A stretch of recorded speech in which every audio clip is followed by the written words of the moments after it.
What's going on, second grade? Mr. Hunter here.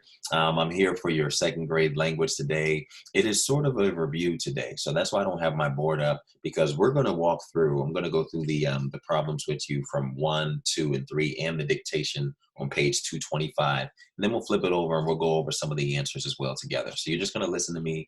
You're going to walk it out. We're going to talk to each other about this, and it's going to be really, really good. Okay, so you guys will be good. Again, you should be on pages 225 and 226. These are your, this is your worksheet today. You're going to write your date. You can practice writing the date with just the numbers like we've been practicing. It is April the, anybody know? April the 16th, all right? So that's what you should be on. So you write your name, and let's look at number 1. We've been working on possessive noun. Can anybody know, can anybody tell me what a possessive noun is? Well, possessive noun is when you make something and you're showing possession. You're adding an apostrophe and an S, okay? So if I say this is Mr. Hunter's classroom, this is my classroom. So this is what I'm saying. I'm showing possession. Whose classroom is it? It's my classroom. It's Mr. Hunter's classroom. That's Naomi's brush. That's Michael's bottle of water. That's Mackenzie's pencil. That's Solomon's basketball. Those are Ada's shoes. You guys see what I'm saying? You're showing possession. So we're going to be talking about possessive nouns, and then the contraction. Contraction, again, is when you take 2 words, you push them together, you smush them together, and they become one. So we did a lot of work with that today. So this is going to be a little bit of practice with that. All right. So we're going to rewrite the sentences and number 1. So let's just read the directions together. All right. Everybody ready? Thumbs up. Give me a thumbs up. I know you can't, I can't see you, but give me a thumbs up. All right. So we're ready. So number 1, it says write the possessive noun and contraction as you rewrite the sentence. So we're going to rewrite the sentences, and we're going to write the possessive nouns and the contractions that should be there. All right. So let's look at number 1. It says the cookies that belong to mom are not finished. Okay, so they have right there are not finished. They've already done this one for us. So what they wrote it as, they said mom's cookies aren't finished. The cookies that belong to mom, whose cookies? Mom's cookies. So that's how you write mom's cookies are not finished. How do we change it? We shortened it a lot. You see how many words are there? The cookies that belong to mom are not finished. What did we do? We said mom's cookies aren't finished. So we just combined 2 words, made it smaller, and then we told you whose it was. So we showed the subject, we show what they own, the possession, and then we showed the verb. We changed the verb, and we had 2 words. We made a contraction. So that was really, really easy. But we're going to see if we can do it with the next sentence. That's not an example. If you need to reference anything, and that means just to look at an example again, go back to the first problem, and it'll kind of show you how they did it. So let's read the sentence. And when you're reading, don't just read it in your head. Read out loud so you can hear what you're saying, okay? It says, the giraffe the zoo owns will not be outside. Okay, let's read the sentence again. The giraffe that the giraffe the zoo owns will not be outside. Okay, so the giraffe the zoo owns will not be outside. So what do we have? We have a giraffe. And who owns the giraffe? The zoo. Okay, so whose giraffe is it? It's the zoo's. Wait, did we just add possession? What did we do to add possession to that? We said the giraffe the zoo owns will not be outside, and the zoo's giraffe won't be outside. Okay, I see some of you scratching your head, so I might need to get my board. Let me go get it. All right, guys, so I put my board up because I could tell some of you were like, wait, what do I do? How do I do this? So maybe seeing a visualization would actually help you be better with it. All right, so you have the sentence here. It says the giraffe the zoo owns will not be outside. So whose giraffe is it? It's the zoo's giraffe. Okay, so we put that. All right, so that's the first thing we put. The zoo's. And don't forget, do we do like that? We can do that, but what do we need to put? An apostrophe, all right? And that's a terrible Z. So if you guys are wondering, don't write a Z like Mr. Hunter. But I'm trying to look at you and write at the same time, so that's why it looks like it does. All right, it's the zoo's giraffe. So that's whose giraffe it is. We're showing the possession. All right, the zoo's giraffe what? Well, in the sentence, it says the giraffe the zoo owns will not be outside. The zoo's giraffe will not be outside. What 2 words do we need to combine to make a contraction? It says will not. So maybe those are the 2 words we combine. So if we combine will not, what will we say? If you will not do something, how do you combine that? I will not. I won't do. Wait, won't, will not, won't. So the zoo's giraffe won't. That's our contraction. And then it won't what? It won't, because we don't need these two words anymore. We've already taken and made them the contraction. It won't be outside. All right. So that's a simple example. That's a simple example. Again, you see, you have to identify who the possession is. So what the sentence is talking about. The zoo's giraffe. The zoo has possession. So you make the possession with the apostrophe and the S. And then for the actual contraction, it has it underlined. The two words it has underlined, you have to make them one. So we need to find out, how do we make them one? All right, the next one, I'm going to let you guys do this. It says, he is planning to paint the bike that belongs to Zach. Okay, he is. We need to make those two words become one. We need to put them together. We need to smush them together to make them become one. And that's our contraction. So what is he is? He's, yes. He's what? He's doing what? He's planning to paint. Okay, that's good. Now here's where we come up to the next part. He's planning to paint the bike that belongs to Zach. Whose bike is it? It's Zach's bike. So we already have he's planning to paint. Do we say Zach's bike? It's Zach's bike. That shows the possession. So instead of having it a long sentence, he is planning to paint the bike that belongs to Zach. There's nothing wrong with that sentence, but it's too long. So we want to make it shorter. We want to have that contraction. We want to actually show possession, whose bike it is. So he's planning to paint Zach's bike. The last one, the contraction, or the two words that we need to combine to make a contraction, is they are. And the sentence says, they are going to the house that grandma owns. All right. So I think you guys can do that one on your own. You're going to try that one out. They are has to become one. So you need to figure out how you're going to combine those two to make that.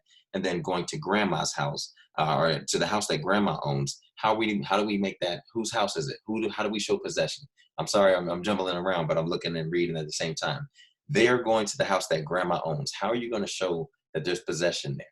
Take your time, not like Mr. Hunter's doing. Mr. Hunter's rushing through trying to get all this information to you, but take your time and figure out how you make the contraction and then show the actual possession. Whose house is it? And the answers are really there. And then you write the sentence underneath, just like we did for the first three.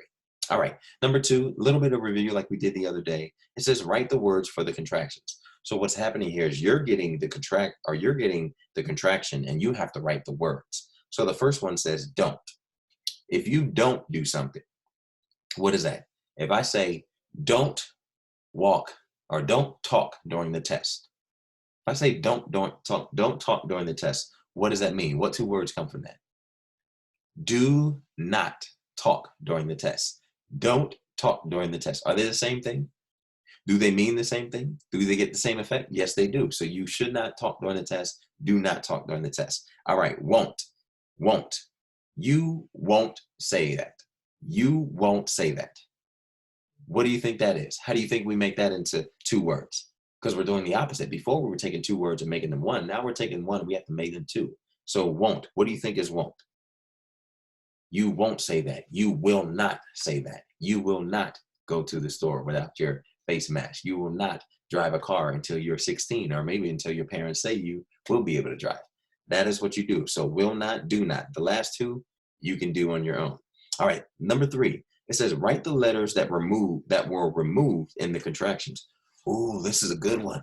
Okay, so we have to write the letters that were removed in the contractions. We made one word, but we took it from two words. So they're going to have us figure it out.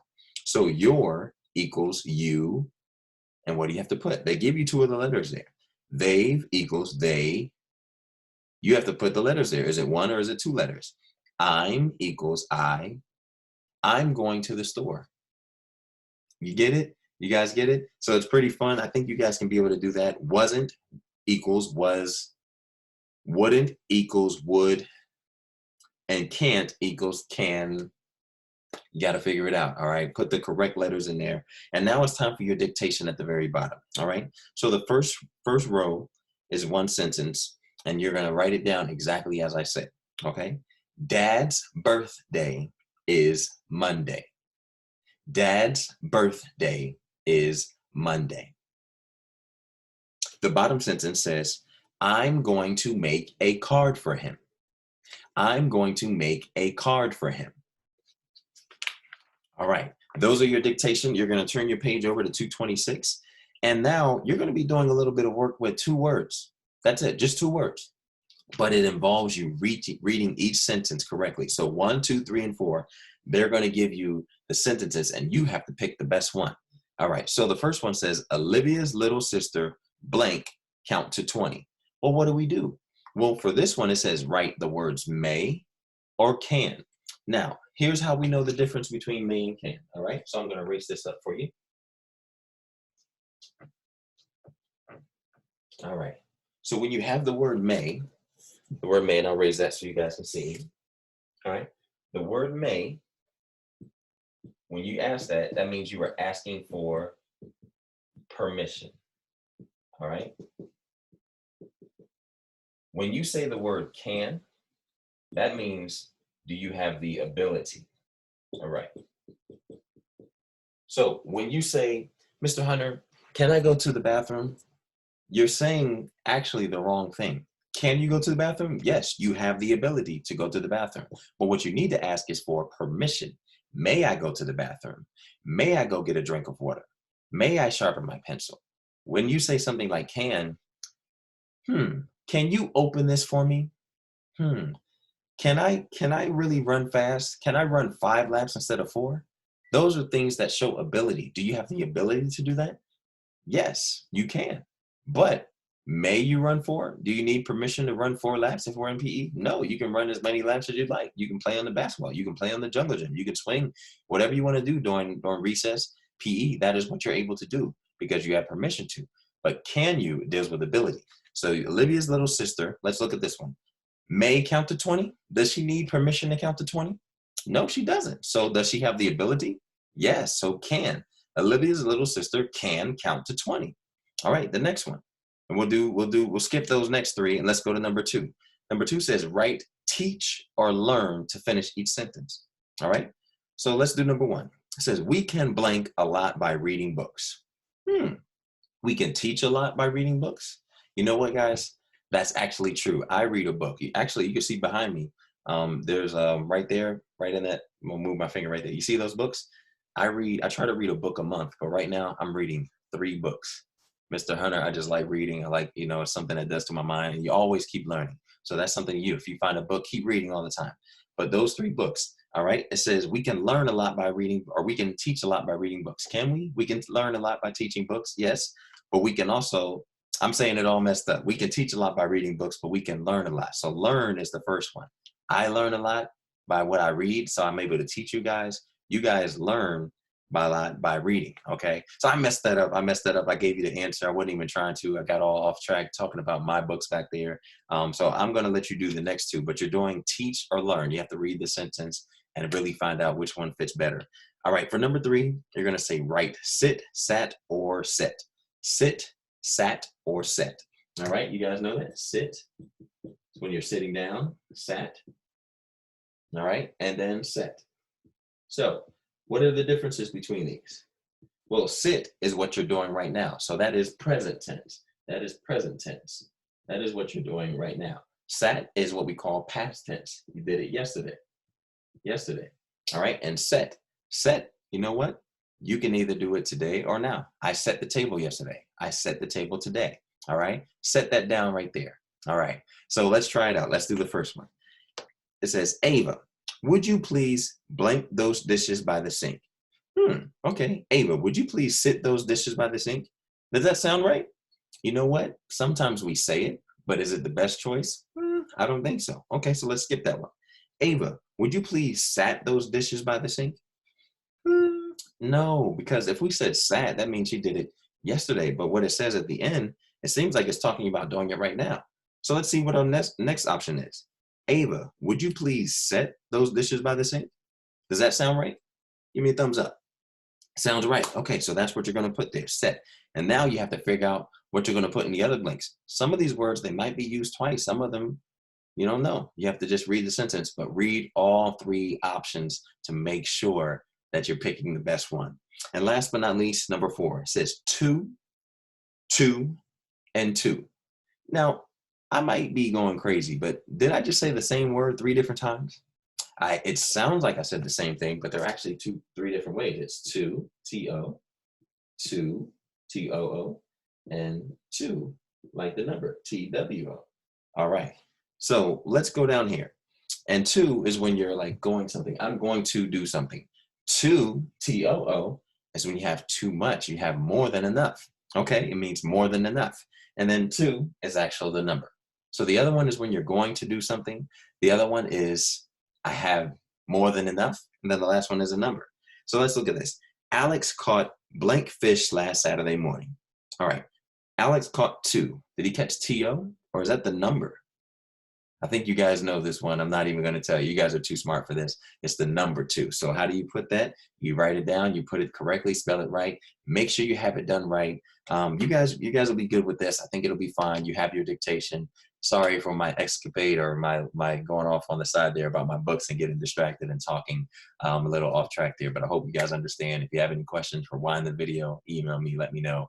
I love you. I'll see you tomorrow.